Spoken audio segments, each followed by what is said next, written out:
స్టార్కే భారీ షాక్ ఇచ్చిన వరుణ్ తేజ్. ఇక అక్కడ పవన్ రికార్డ్ గల్లంతు. పవర్ స్టార్ పవన్ కళ్యాణ్ తెలుగులో మంచి క్రేజ్ ఉన్న స్టార్ హీరో. ప్రస్తుతం ఆయన త్రివిక్రమ్ శ్రీనివాస్ దర్శకత్వంలో ఒక సినిమా చేస్తూ ఉన్నాడు. ఇక అయితే ఆయన సినిమాపై భారీ అంచనాలే ఉన్నాయి. ఇక ఈ సినిమా బిజినెస్ కూడా ఒక రేంజ్లో జరుగుతోంది.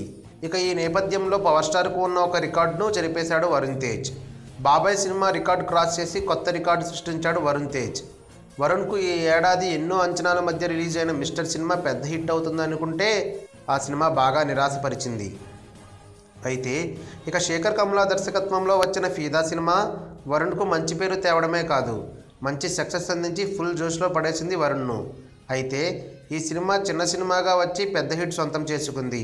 అంతేకాదు ఇక ఇప్పటికే 40 కోట్ల వసూలు దగ్గరకు వచ్చిన ఈ సినిమా అమెరికాలో సైతం రికార్డులు క్రియేట్ చేస్తుంది. ఇక ఈ సినిమా అమెరికాలో పవన్ పేరిట ఉన్న అత్తారింటికి దారేది 1.89 మిలియన్ వసూళ్లు రికార్డును క్రాస్ చేసి 1.91 మిలియన్స్తో 2 మిలియన్ మార్కు దగ్గరలో ఉంది. అయితే ఇక దీంతో ఫిదా టాప్ 7లో ఉంది. ఇక చిరు నటించిన ఖైదీ నంబర్ 150 2.49 మిలియన్ రికార్డ్స్తో ఉంది. మరి ఫుల్ టైంలో అది కూడా క్రాస్ చేస్తుందా అనేది చూడాలి. మీ కామెంట్స్ కింది సెక్షన్లో ఇవ్వండి. ఈ వీడియో గనుక మీకు నచ్చినట్టయితే లైక్ చేయండి, షేర్ చేయండి, సబ్స్క్రైబ్ చేసుకోండి.